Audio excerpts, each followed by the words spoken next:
अभी का जो हमारा टॉपिक है ट्राइंगल, ये क्लास 9 पे बेस्ड है, सीबीएसई के क्लास 9। इसमें हमें पढ़ने congruency of triangles, isosceles triangle के बारे में पढ़ने हैं, और भी बहुत सारे टॉपिक है। लेकिन सबसे पहले हम समझते हैं कॉन्ग्रुएंट फिगर्स क्या होते हैं।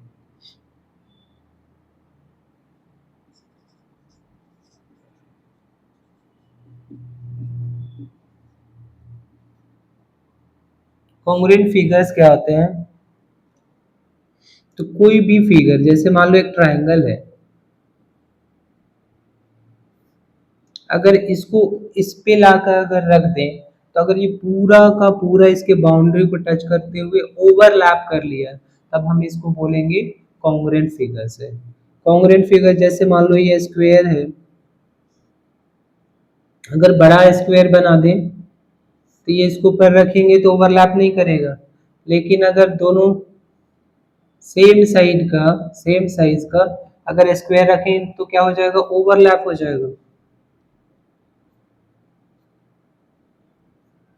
तो ये इस पे अगर ला के रख दे तो क्या होगा? ये ओवरलैप करेगा, दैट मीन्स 1 और 3 जो होगा कॉन्ग्रुएंट होगा।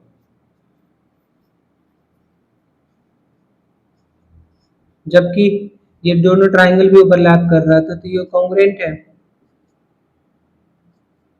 कॉन्ग्रुएंट का साइन होता है ये। हमने कैसे कॉन्ग्रुएंट का साइन बनाएंगे? ये और ये। हमें मेनली क्या पढ़ने हैं? हमें ट्राइंगल्स के बारे में पढ़ने हैं। क्या दो दो सर्कल कॉन्ग्रुएंट हो सकता है? यस, हो सकता है, जब उनका रेडियस सेम हो। अगर एक बड़ा सर्कल एक छोटा सर्कल बना देंगे तो वो कॉन्ग्रुएंट नहीं होगा। सेम रेडियस का जो दो सर्कल होंगे वो कॉन्ग्रुएंट होंगे। इसका मतलब कॉन्ग्रुएंट का मतलब क्या हो गया कि इफ बोथ शेप शेप जो रिलेटेड होता है, जैसे ट्राइंगल के बारे में बात कर रहे हैं क्योंकि मेनली हमें ट्राइंगल ही पढ़ने हैं। शेप की बात करें तो यहाँ एंगल्स की बात हो जाएगी। एंड साइज, साइज मतलब यहाँ पे होगा साइड, ट्राइंगल की साइड आर सेम। जब किसी भी दो फिगर्स का शेप भी सेम हो और साइज भी सेम हो, then that are called congruent figures. Then that are called congruent figure, that are called congruent figure. अब ट्राइंगल में कॉन्ग्रुएंसी की क्राइटेरिया होती है। Criteria for congruency of triangle. तो criteria of congruency of triangle,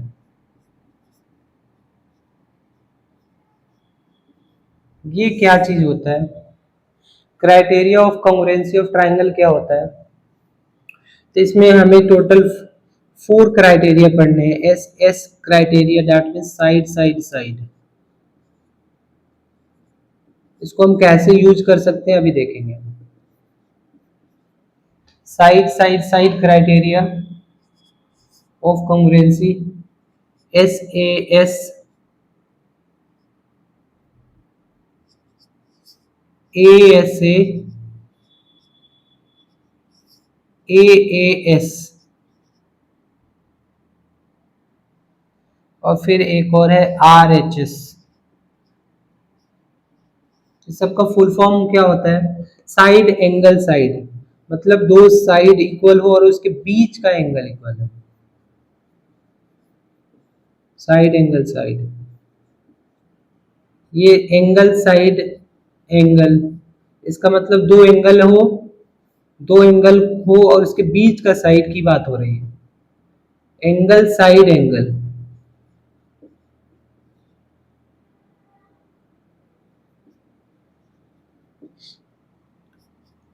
इसका full form होता है angle angle side.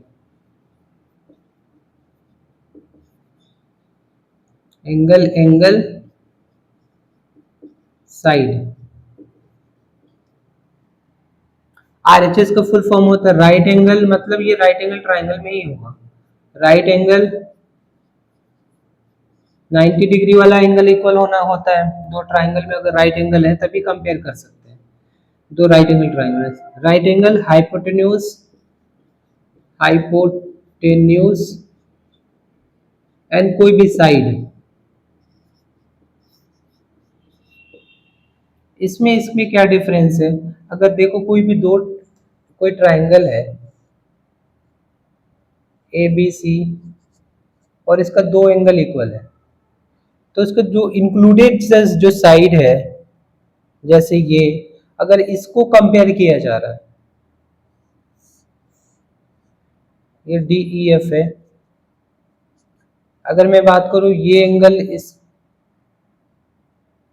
इसके इक्वल है और ये एंगल इसके इक्वल है और ये साइड इक्वल है, तो इस केस में हम बोलेंगे कि एंगल साइड एंगल, दो एंगल इक्वल है, उसके बीच का एंगल, बीच का साइड इक्वल है, जो दोनों में कॉमन हो, तो उसको ए ऐसे बोलेंगे।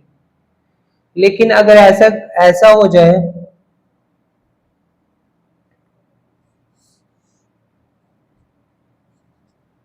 कोई भी दो साइड, कोई अदर साइड इक्वल हो, जैसे ये एंगल ये इक्वल हो और साइड कोई और इक्वल हो,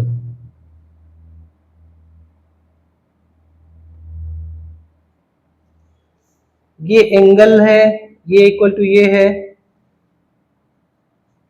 और ये एंगल इक्वल टू ये है, ए इक्वल टू ए, सॉरी यहाँ पे नेमिंग चेंज कर देते हैं, D E F, A D के इक्वल है और बी ई के इक्वल है, लेकिन जो साइड है ना उनके दोनों एंगल के बीच जो एंगल इक्वल है उसके बीच का नहीं है, कोई दूसरा साइड है, तो इस केस में हम बोलेंगे कि ए एस लग रहा है।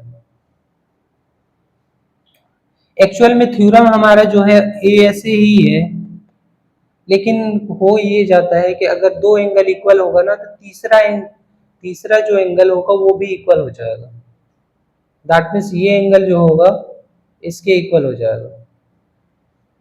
तो इंक्लूडेड साइड तो हो ही गया, देखो ये इसके इक्वल है, ये इसके इक्वल है, तो ये इंक्लूडेड साइड हो गया। तो मेन थ्योरम आपका ए एस ए है, उसी का ट्रांसफॉर्म वर्जन है ए एस, क्योंकि ट्राइंगल में तीनों एंगल का सम 180 डिग्री होता है, इसलिए अगर दो एंगल इक्वल है तो थर्ड साइड भी इक्वल हो जाता है। तो दो एंगल कोई भी अगर इक्वल हो और कोई साइड इक्वल हो तो आपका कॉन्ग्रुएंट फिगर्स हो जाते हैं। अब एक एक जो क्राइटेरिया है उसको डिटेल फॉर्म में हम समझने की कोशिश करते हैं। पहला है साइड साइड साइड।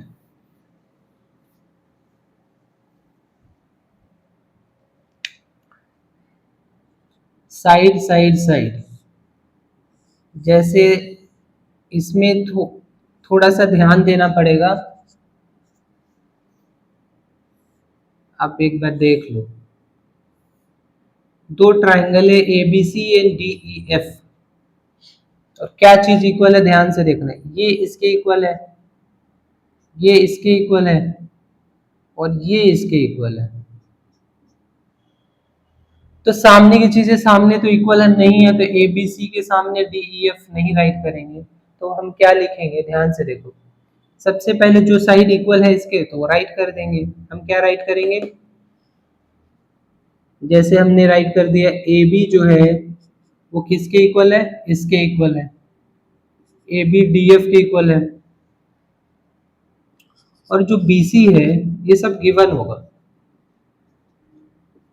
और B C is equal to ये डी ई, ये भी गिवन है, और जो थर्ड साइड इक्वल है वो ए सी इज इक्वल टू क्या गिवन है, ई एफ गिवन है। फिर हमें क्या लिखना होता है, triangle A B C congruent to, इसको डिसाइड करना होता है कि क्या ए के सामने डी होगा कि कुछ और होगा, तो इसके लिए एक ट्रिक है, यहीं पे मेन मिस्टेक होता है। आप देखो जो ए बी जो साइड है यहाँ पे उसका अपोजिट एंगल देखो सी है, तो सी जो होगा वो करस्पॉन्डिंग किसके होगा, डी एफ कहाँ पर है, डी एफ यहाँ पे है, इसका अपोजिट एंगल ई होगा। दैट मीन्स जो वर्टिसेस होगा सी के कोरस्पॉन्डिंग होगा ई। उसके बाद देखो अगली जो साइड दे रखी है बी सी, बी सी का अपोजिट जो एंगल है वो ए है, और बी सी इक्वल है डीई के, डीई का अपोजिट जो एंगल है वो हमारा क्या है एफ है। थर्ड साइड की थर्ड पॉइंट जो बचेगा वही हो जाएगा। थर्ड क्या बचा यहाँ पे बी, या आप इसी से कर लो। AC जो है AC का अपोजिट एंगल क्या है बी होगा। अब बी के कोरस्पॉन्डिंग एंगल क्या है बी के जो इक्वल, AC जो है इक्वल है EF के, EF के अपोजिट क्या है D है, तो B जो कोरस्पॉन्डिंग है वो D के है। तो ये फाइंड करना बहुत जरूरी होता है, कैसे भी रैंडम राइट करोगे तो गलत हो जाएगा। तो जो ट्राइंगल होगा क्या राइट करेंगे, A के सामने F है, B के सामने D है, और फिर C के सामने क्या हो जाएगा E, by S S S congruency criteria. जितने डिटेल में राइट करोगे एग्जाम में और अच्छे नंबर मिलेंगे। Congruency criteria,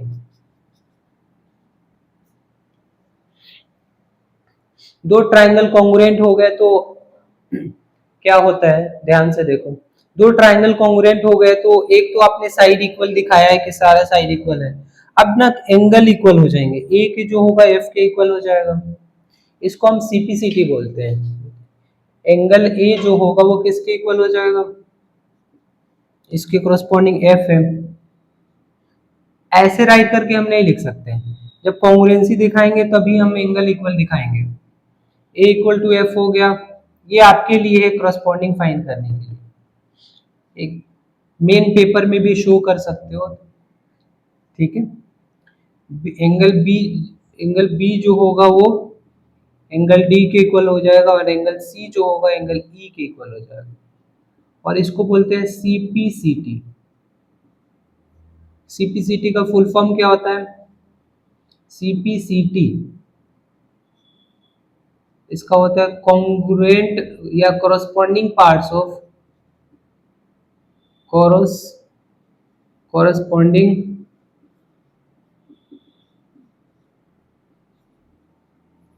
parts of congruent triangle.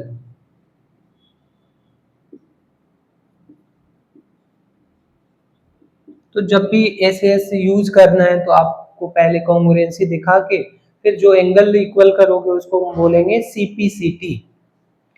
ये हो गया हमारा एस कॉन्ग्रुएंसी क्राइटेरिया। अब हम आगे देखते हैं।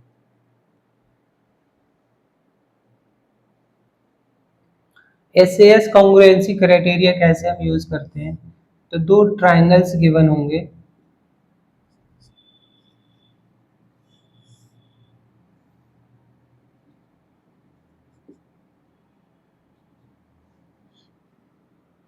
ध्यान से देखो, ये साइड इसके इक्वल है और ये जो साइड है इसके इक्वल है।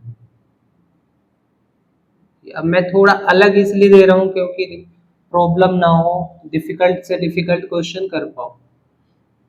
ये इसके इक्वल है और ये इसके इक्वल है, इसके इंक्लूडेड जो एंगल है ये, और इन दोनों के इंक्लूडेड ये। मतलब एस लगाने के लिए आपको क्या ध्यान देना पड़ेगा कि जो साइड गिवन है उसके बीच का एंगल, जैसे ये और ये, इसके बीच का एंगल इक्वल गिवन होना चाहिए, तभी एस लगेगा। तो इसमें क्या है, ध्यान से देखो, A B is equal to जो है A B equal to E F given है, और क्या गिवन है, एंगल ए जो है, एंगल ए किसके इक्वल गिवन है, एंगल डी के, सॉरी एंगल ई के।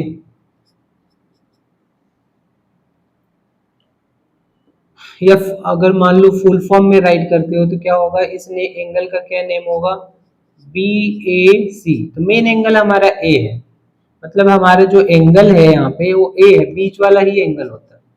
और इसको क्या लिखेंगे, एंगल डी ई एफ, मतलब यहाँ पर जो एंगल की बात हो रही है वो ई की बात हो रही है। और क्या कि मैंने A C is equal to A C is equal to क्या होगा, A C equal to D E given है, A C equal to D E given, ये सब गिवन है, तीनों ही गिवन है। अब हम राइट करेंगे, हमने ये देख लिया कि दो साइड इक्वल है और उसके बीच का एंगल इक्वल है, तो हम राइट करेंगे ए बी सी। तो क्या हम ऐसे राइट कर सकते हैं डी ई एफ, तो गलत हो जाएगा, हमें चेक करना पड़ेगा। तो यहाँ से एक चीज तो पता चल रहा है कि एंगल जो इक्वल है ए के सामने ई है, तो ये रफ जरूर करोगे, आप फेयर में भी कर सकते हो, कोई दिक्कत नहीं है। ए जो है ई के करस्पॉन्डिंग है। बाकी साइड कैसे फाइंड करेंगे, यहाँ से जैसे ध्यान से देखो, ए बी जो है उसका अपोजिट जो एंगल है सी है, ए बी का अपोजिट एंगल क्या है, सी है। तो सी किसके कोरस्पॉन्डिंग होगा, ई एफ, ई एफ का कोरस्पॉन्डिंग क्या है, डी है। तो जो सी है वो डी के कोरस्पॉन्डिंग है। बाकी जो बचा बी, और इधर क्या बचा, डी ई एफ। तो ये हम राइट करेंगे ए के सामने ट्राइंगल ई, फिर क्या हो जाएगा, ए के सामने, बी के सामने एफ, ई एफ डी, ये होगा by S A S congruency criteria, S A S congruency criteria.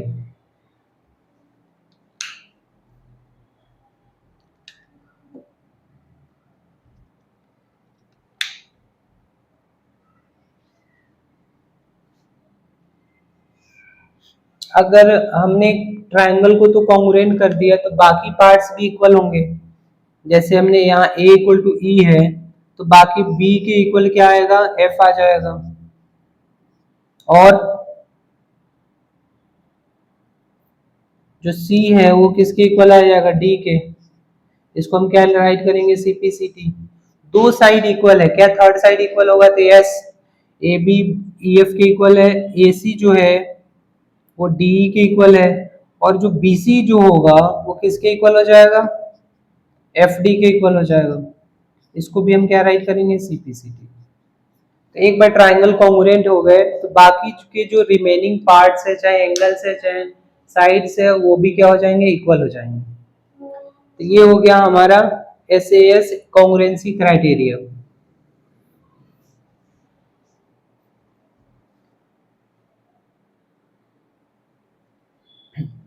ASA congruency criteria क्या होता है, दो ट्राइंगल गिवन है, इसमें बस हमें ये ध्यान देने हैं कि जो दो एंगल्स इक्वल गिवन है ना, उसके बीच का साइड इक्वल होना चाहिए।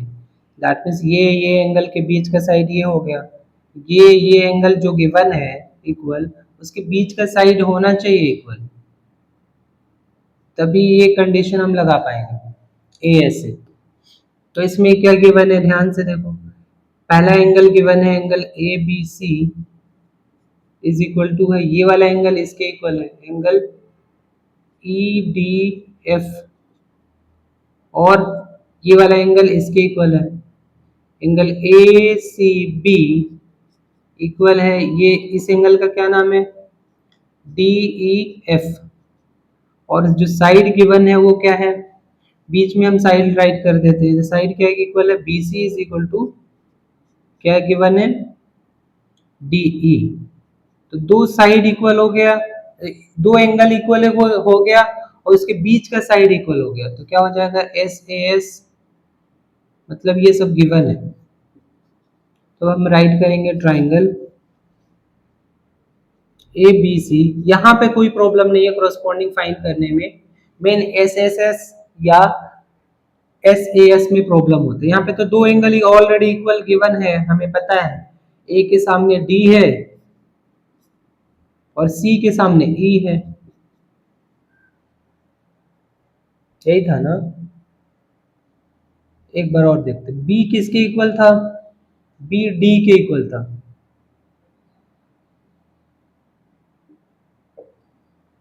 बी डी के सामने था और ए ई, तो ए के जो सामने हमें पता नहीं है, यहाँ पे बी और सी गिवन है, तो बी और यहाँ पे पता नहीं है क्या है, लेकिन बी के सामने जो होगा वो डी होगा और सी के सामने जो होगा ई होगा, तो बचा क्या एफ। तो triangle F D E, A B C similar to triangle F D E हो गया। यहाँ पे दो एंगल इक्वल गिवन है, तो बी के सामने डी होगा, ऐसे राइट कर लो, आपको दिक्कत हो रही है तो बी के सामने क्या हो गया, बी के सामने हो गया डी और सी के सामने जो हो गया वो हो गया ई, और बाकी जो बचा ए के सामने क्या होगा, एफ हो जाएगा। यहाँ पे क्या राइट करेंगे, by A S A congruency criteria. यहीं पे ध्यान से देखो, यहाँ भी सीपीसीटी लग जाएगा। यहाँ पे ध्यान देना है कि जैसे B C E D E के इक्वल है, तो वैसे क्या ए बी क्या किसके इक्वल है, ए बी किसके इक्वल हो जाएगा, एफ डी के इक्वल हो जाएगा, और ए सी जो होगा वो किसके इक्वल हो जाएगा, ई एफ के इक्वल हो जाएगा। और जो एंगल बचा है आपका कौन सा बच गया, इसका एंगल ए जो है वो किसके इक्वल है, एंगल एफ के इक्वल है। ये सब सीपीसीटी हो जाएगा।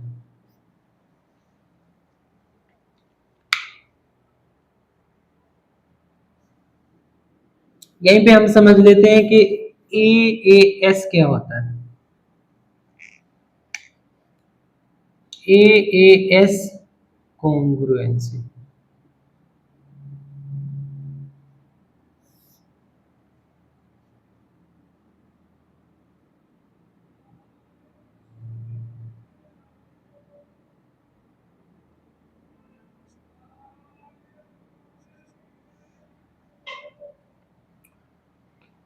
इसमें ए एस में क्या होता है, जो दो एंगल इक्वल गिवन है उसके बीच का साइड इक्वल नहीं है, कोई और साइड इक्वल है, तब हम ए एस ए लगा देंगे। ए एस क्या हो जाएगा आपका, इसमें एंगल बी जो है एंगल ई के इक्वल है, angle B angle H D के इक्वल है, और एंगल सी जो है एंगल ई के इक्वल है, और side A C is equal to क्या गिवन है, ई एफ। यहाँ पे ध्यान दो कि यहाँ पे जो दो एंगल है बी एंड सी, उसके बीच का साइड इक्वल नहीं है, कोई और साइड इक्वल है इसके, इसका भी कोई यहाँ पे बीच का एंगल के बीच का साइड ये है वो इक्वल नहीं है, कोई और साइड इक्वल है, तभी ए एस लगेगा। अगर बीच का होता तो ए एस ए लगता। तब हम क्या राइट करेंगे, therefore triangle A B C क्या हो जाएगा, कॉन्ग्रुएंट हो जाएगा किसके, बी के सामने डी, बी के सामने डी और सी के सामने ई, और बचा सॉरी बी के सामने डी और सी के सामने ई और बचा एफ, तो यहाँ एफ हो जाएगा बाई ए एस ए नहीं ए एस। क्यों, क्योंकि बीच का साइड इक्वल नहीं है, कोई और साइड इक्वल है। इसमें भी फिर सीपीसीटी लगा सकते हो।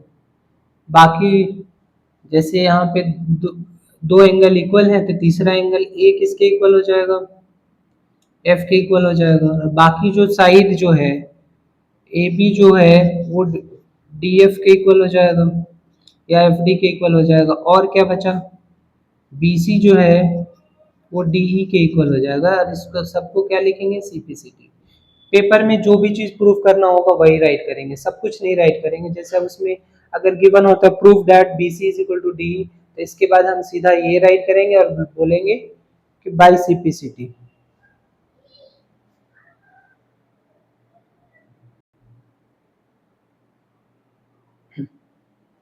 आरएचएस कॉन्ग्रुएंसी क्राइटेरिया क्या होता है, तो सबसे पहले इसमें हमें ध्यान देना है कि राइट एंगल ट्राइंगल होना चाहिए। अगर राइट एंगल ट्राइंगल नहीं है तो आरएचएस नहीं रहेगा, ठीक है। राइट एंगल, हाइपोटेन्यूज और साइड, हाइपोटेन्यूज इक्वल होना चाहिए, 90 डिग्री दोनों में होना चाहिए, और कोई भी एक साइड इक्वल होना चाहिए। तो इसमें गिवन क्या है, ध्यान से देखो, राइट एंगल मतलब ए इक्वल टू क्या गिवन है, डी गिवन है 90 डिग्री एच, फिर क्या गिवन है, हाइपोटेन्यूज, जो BC जो है वो EF के इक्वल है, ये गिवन है, और AP जो है वो DF के इक्वल है, ये भी गिवन है। फिर हम क्या करेंगे, राइट एंगल हो गया, हाइपोटेन्यूज हो गया, साइड हो गया, फिर लिखेंगे हम ABC कॉन्ग्रुएंट टू, देखो 90 डिग्री के सामने वाला तो 90 डिग्री होगा, लेकिन बाकी कैसे हम फाइंड करेंगे, तो वही चीज है, करस्पॉन्डिंग देखोगे, जैसे BC देखो यहाँ पर क्या है, तो BC का तो दिख गया कि BC के सामने A है और इसके सामने D है, तो A इक्वल टू D, तो A के सामने D तो हो गया। बाकी देखो AB जो है, AB का अपोजिट C है, और DF का अपोजिट जो है, DF का अपोजिट जो है क्या है, DF का अपोजिट जो एंगल है वो E है, तो जो C है उसके अपोजिट जो एंगल होगा E होगा, तो यहाँ पे तो E हो गया, तो बचा क्या है यहाँ पे, DE हो गया, तो फिर F बच गया यहाँ पे, इसको लिखोगे बाय RHS कॉन्ग्रुएंसी क्राइटेरिया।